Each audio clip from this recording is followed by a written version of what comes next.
안녕하세요. 한밤중에 울음소리에게 오신 것을 환영합니다. 한국의 가장 오싹한 이야기가 여러분을 기다리고 있습니다. 밤이 짙어지고 달빛이 나뭇잎 사이로 비칠 때 신비롭고 소름 끼치는 이야기들이 여러분을 맞이합니다. 단한 마음을 준비하세요. 과거의 염원들과 속삭임, 그리고 아직 밝혀지지 않은 비밀들이 여러분의 눈길을 사로잡을 것입니다. 여러분은 현실과 신비 사이의 경계가 흐릿해지는 세계로 우리와 함께 들어갈 용기다입니다요. 저희가 들려줄 이야기와 소리를 하나하나 귀 기울여 들어보세요. 여러분이 상상조차 하지 못했던 두려움의 깊이를 탐험해보는 시간입니다. 이제 밤의 눈물 소리를 따라 떠나는 여정을 시작해볼까요? 아마도 여러분 자신도 마주하기 두려운 것들을 발견하게 될지도 모릅니다. 그와 그녀의 이야기는 어렵게 성사된 인터뷰였다. 그리고 한참의 노력 끝에 그 인터뷰를 진행할 때까지도 크리스티나는 공격으로 인한 트라우마로부터 완전히 회복하지 못한 상태였다. 사람도 없고 조용한 길거리에서 공격을 당했고 심지어 그녀는 얼굴도 알아보지 못할 정도로 깊게 상처를 입었다. 그 결과 이 사건을 어떻게 해석해야 할까? 당연히 태어나지도 않은 태아를 몸속에서 꺼내는 일은 정말 힘든 일이다. 하지만 의사는 그녀의 배를 절개한 적이 없었고 그녀 또한 불법으로 수술을 한 적이 없다고 했다. 덕분에 사건은 복잡해졌다. 어찌되었건 그 사건은 언제까지나 크리스티나 주변을 맴돌며 그녀를 괴롭혔다. 결국 그녀는 세상과의 연을 끊었다고 말했다.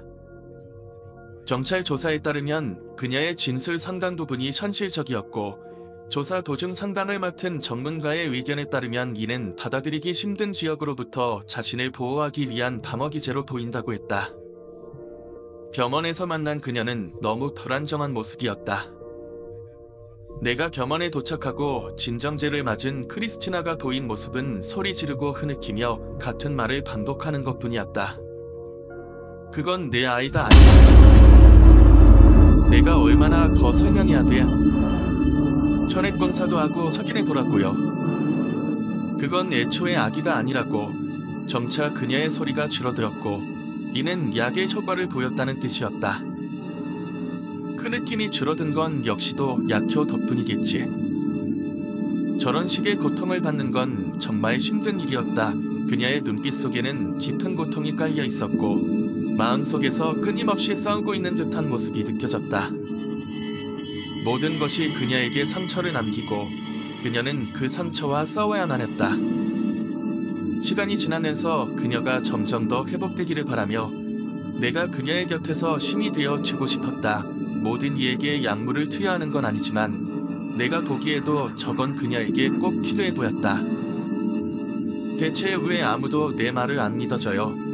그녀의 목소리는 이제 우울하게 들렸다. 지난 4년간 키위약을 하루도 빠짐없이 복용했어요. 게다가 에릭이 해외로 나간 뒤론 그가 잠깐 집에 돌아오는 며칠을 제외하고는 성관계도 없었다고 크리스티나는 문을 향해 시선을 돌리며 이야기했다. 모든 게 그 악몽에서 시작된 것 같아요. 적어도 그땐 악몽이라고 생각했거든요. 이 침대에 누워있을 때 제 방의 모든 창문과 문은 잠겨 있었어. 그런데 자던 중에 창문에서 빛이 새어나오는 것 때문에 깬 거예요.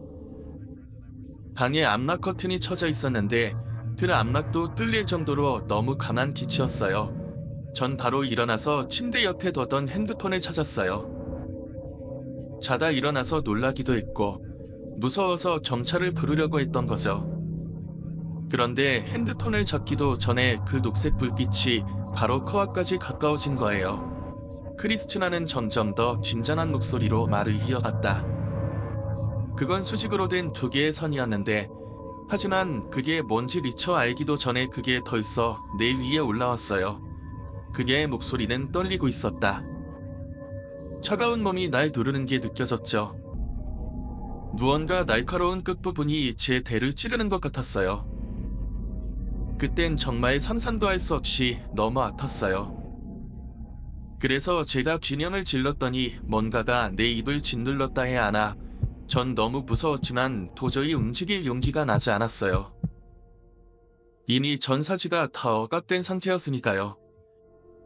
내 눈에 싸대는 녹색 불빛 때문에 시야엔 아무것도 보이지 않았어요. 하지만 그 순간 그 빛이 나를 바라보고 있다고 느꼈죠. 크리스티나는 복부에 덧댄 붕대를 바라보며 문질렀다. 다시 한번 상황을 설명하자면 일단 그곳이 제 위에 앉았어요. 곧이어 짧지만 아주 고통스러운 느낌이 났죠. 그리고 1초도 지나지 않아서 그게 열린 창문으로 뛰어내려 사라져버렸어요. 그녀는 잠시 말을 멈추고 숨을 고른 뒤 내 눈을 지치하며 말을 이어갔다. 전 이게 단순한 악몽이라고 생각했어요. 평소에 외계인 영화를 많이 봐서 이상한 꿈을 꿨다고 믿었죠. 누구한테도 말하지 않았어요. 친구들에게 말했다간 뒤웃음을 살 것 같았고요. 그런데 언젠가부터 엄청난 정년이 시작되었어요. 그녀는 고통스러운 기억을 떠올리며 눈을 감았다. 내 몸이 내 것이 아닌 것 같은 느낌이 들기 시작했죠. 밤마다 그 악몽이 반복되었고 그럴 때마다 나는 더 이상 내 몸을 통제할 수 없게 되었어요. 크리스티나는 깊은 한숨을 쉬며 그 기억을 떨쳐내려 애쓰는 듯 보였다. 이제는 그런 경험이 정말 내 몸에 어떤 흔적을 남겼는지 그게 무엇인지도 알 수 없어요. 그녀의 눈빛에는 짙은 슬픔이 가득했다. 내가 겪었던 일들이 정말로 내가 만든 꿈인지 아니면 현실인지 구분할 수 없게 만들었어요. 이제는 그저 이 상황에서 벗어나고 싶을 뿐이에요. 일어났어요. chen 리턴, 그것보다 더 심했죠. 꼭 복부 근육을 누가 잡아당긴다. 내 대 자체가 각자 긴장한 것처럼요. 크리스티나는 허리를 감싸며 고통스러운 표정을 지었다. 격려는 하루 종일 느껴졌고 특히 뭘 먹은 직후에 더 심해졌어요. 그래서 열흘 동안 그때가 살이 가장 많이 빠졌죠. 그녀는 붕대로 감싼 허리를 만지작거렸다. 하지만 그게 다가 아니었어요. 배가 점점 커졌죠. 그땐 고통 때문에 정말 아무것도 먹지 않았는데 엄마가 제 배를 보더니 임신한 거 아니냐고 하더라고요. 아니, 내가 에릭을 두고 불륜을 저지른 거 아니냐고 농담까지 했다고요. 그리고 단언하는데 결단코 그런 일은 없었어요. 지난 5개월간 난 누구와도 반개를 맺지 않았어요. 근데 이걸 보고 에릭이 날 오해할까봐 말도 꺼내지 못했죠. 그녀는 한숨을 내쉬며 이야기를 이어갔다. 그래서 더 겸원 가는 걸 취했어요. 변기 커버나 수영장, 그런 말도 안 되는 경로를 통해서 임신했다고 듣고 싶지 않았거든요. 애초에 그런 건 영화에서나 있을 법한 일이기도 하고요. 그런데 대가 정말 빨리 자라났어요. 그리고 그건 실제 임신한 것처럼 처음부터 대가 작던 게 아니었죠. 몸이 변한 걸 똑똑히 볼 수 있었어요. 분명히 아무것도 없어야 할 자리에 뭔가가 튀어나온 모습. 크리스티나의 표정이 점차 어두워졌다. 아까도 말했지만 그때의 전 거의 못 먹었어요. 먹기만 하면 아프니까요. 하지만 먹지 않으면 정년은 더욱더 심해졌어요. 마치 뱃속에 무언가가 양분을 원한다는 것 같았죠. 그녀는 고통을 떠올리며 한숨을 쉬었다. 그래서 한 달쯤 더는 숨길 수가 없게 됐죠. 직장에선 절 이상하게 봤어요. 특히 에릭이 해내에 나가 있는 걸 아는 사람들은 더 심하게 반응했고요. 6주, 7주가 지났을까 그제야 낙태를 고려하게 됐어요. 난 평생 낙태를 반대했던 사람이지만 결국 내 몸에 뭔가가 자라나고 있다는 사실을 깨달았을 때 전 그제서야 그게 아이일 수도 있겠다 생각했거든요. 한 번 생각이 그쪽으로 가니 걷잡을 수가 없더라고요. 크리스티나는 친구들과 어울리던 시간과 홀로 집에서 보냈던 시간들을 차근차근 떠올렸다. 대체 언제 임신이 됐는지, 그럴 만한 상황이 있었는지 기억하려고 했었어요. 여기서 정말 하늘에 대고 맹세하는데 에릭을 두고 바람을 피운 적 없어요. 절대 그런 일이 없었기에 제가 생각할 수 있는 단 하나의 가능성은 감간이었어요. 제가 모르는 사이에 누군가 저를 탄한 걸까요? 혹은 낮잠 자는 사이에 다가온 걸까요? 그녀의 목소리가 떨렸다. 생각할수록 두렵고 불안해졌어요.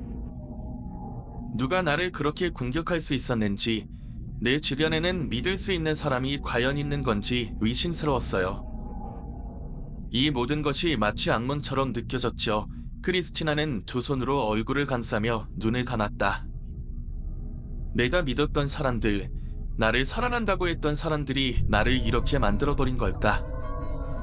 이 모든 게 나에게 무슨 의미인지, 도대체 어떻게 이겨낼 수 있을지 모르겠어요. 동료가 아닐까 생각했죠. 그녀는 자신이 처한 상황을 회상하며 말했다.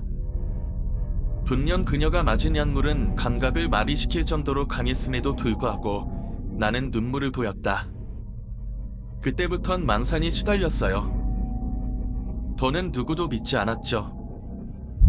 푸츠 스프레이를 지니고 다녔고 잘 되면 대게의 밑에 칼을 넣어뒀어요. 그리고 그날 이후론 한 번도 집 밖으로 나가지 않았죠. 그녀는 불안한 듯 손톱을 잘든 씹으며 이어갔다. 방에서 내 남자와 함께 있어도 가방에 든 후추 스프레이를 놓지 못했어요. 정이 심해질 땐 오히려 안심했어요. 나가지 않아도 될 상황이 생겼으니까요. 캠핑한다고 차고에 사놨던 보존 식량만 넣으면서 살았어요. 물론 그 와중에 엄마가 몇 번 들르긴 했죠. 저도 마침 위로해줄 내 편이 필요하던 참이었는데 엄마는 저랑은 달라요. 그냥 미친 것 같아요. 엄마를 보자마자 내가 울고 불고 난리를 치는데도 우리 엄마는 미리 아기 옷을 사더니 손자를 보고 싶다고 좋아 죽겠다는 거예요. 이게 무슨 일인지. 아무튼 엄마는 정말 기뻐 보였어요. 너무 기뻐서 당신 딸이 얼마나 무서워하는지조차 몰랐어요. 크리스티나는 손을 이마에 올리고 눈을 감았다. 내가 아무리 아니라고 말을 해도 내 말을 전혀 듣지 않았죠. 분명히 성관계가 없었고 이건 아이가 아니라고 말했거든요.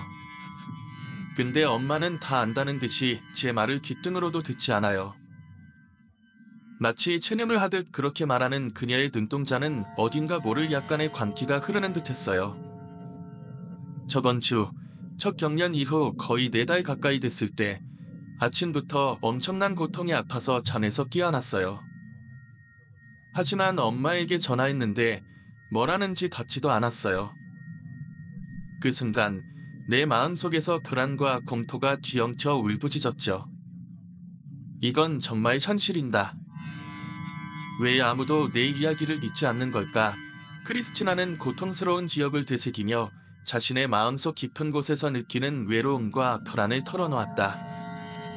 그때마다 나를 지켜줄 사람이 필요했지만 내가 믿었던 사람조차 내 곁에 없다는 사실이 더 큰 두려움으로 다가왔어요. 전화를 걸고 싶었지만 말이 나오지 않았어요. 무언가가 내 안에서 내 태를 꽉 잡고 있는 것 같은 느낌이랄까. 그때부터 어떻게든 살아야 했어요. 정말 죽기 싫었어요. 문을 열고 엉금엉금 기어나와 누구든 발견해 주길 바랬죠. 그렇게 난 그 상태로 거의 2블록을 쥐어갔어요. 근데 분명 집에서 나왔는데도 여기가 어딘지 모르겠더라고요. 크리스티나의 목소리가 트렌들드 미드 이모션. 그리고 그때 다시 고통이 왔어요. 엄청난 고통이. 비가 왔는지 약간 젖어있는 땅바닥에서 대굴대굴 굴러다니고 있었는데 어느 순간 배가 찢어지는 느낌이 났어요. 그때 난 거기에 누가 뭐가 있는지 전혀 몰랐어요. 내 머릿속엔 오직 고통밖에 존재하지 않는 것처럼 정말 너무 아팠어요. 그녀는 머리를 감싸쥐며 말을 이었다. 그런데 그러던 중 갑자기 비명 소리와 꺽꺽대는 소리가 들려왔어요. 마치 정말 커다란 새가 내는 소리처럼. 그리고 나선 긁는 느낌조차 못 느꼈어요. 너가 내 위에서 내 얼굴과 팔을 벅벅 긁어댔는데 앞이 제대로 보이지 않아서 팔만 겨우 들었죠. 그런데 그땐 데다 너무 아파서인지 얼굴이나 팔은 다 베어서 너덜거리는 전혀 아프지 않았어요. 크리스티나는 고통을 떠올리며 다시 떨리기 시작했다. 한 차례 반환하고 싶었지만 그때 느껴지는 통증에 그럴 수도 없었어요. 그리고 그때 어딘가에서 담근 것과 비슷한, 하지만 분명히 다른 무엇인가의 균형이 들리자 그것이 도망갔어요. 그녀는 말을 끝내고 텅텅 울기 시작했다. 진정제를 맞았음에도 그녀의 감정은 시시각각 변하는 듯했다. 이런 일이 정말로 내게 일어난 건가요? 누가 나를 믿어줄 수 있을까요? 그녀의 목소리엔 절망이 가득했다. 검사를 심한한다는 말이 그저 소문일 뿐이었어요. 그 이후엔 아무것도 기억나지 않았어요. 크리스티나는 숨을 고르며 다시 말하기 시작했다. 내가 뭘 했는지도 모르겠고 그날이 어떻게 지나갔는지도 기억이 나지 않아요. 전부였다. 위에서도 언급했지만 이렇게 잔인한 공격에서 나오는 트라우마는 사람이 받아들이기 힘들다. 그녀가 겸언했다고 주장하는 이야기의 진실은 이 글을 읽는 당신에게 닦일 것이다. 참고로 셔렛 검사는 결정적인 단서가 되지 못했다.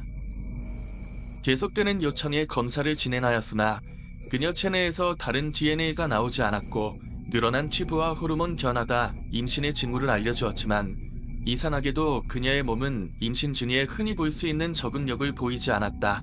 그렇게 그녀와의 인터뷰가 끝났고 이 이야기를 편집국장에게 보여준 이 있단 건 마블 인트로로 갖다 쓰라며 말 그대로 대차게 까였다. 그 외에도 여러 사람에게 이야기와 인터뷰 내용을 보여줬는데 다들 헛소리로 치부하며 너무 판타짓을 질색하면서도 딱 한 가지 똑같은 반응을 보이는 부분이 있었다. 정말 말 같지도 않은 소리네. 근데 이건 뭐야? 진짜였어? 그건 그의 차트에 산부인과 의사가 남긴 짤막한 메모였다. 깔끔하게 잘린, 제왕절개로 추정되나 체외가 아닌 체내에서 잘린 것으로 보인 이 메모는 크리스티나가 주장하는 이야기의 진위를 뒷받침하는 듯한 시나리오를 제공했다. 하지만 그와 동시에 그녀의 이야기가 믿기 힘든 괴담으로 전락할 위험도 내토하고 있었다. 인터뷰 후 남은 의문은 더욱 짙어졌다. 그녀는 정말로 무언가를 점언한 것일까?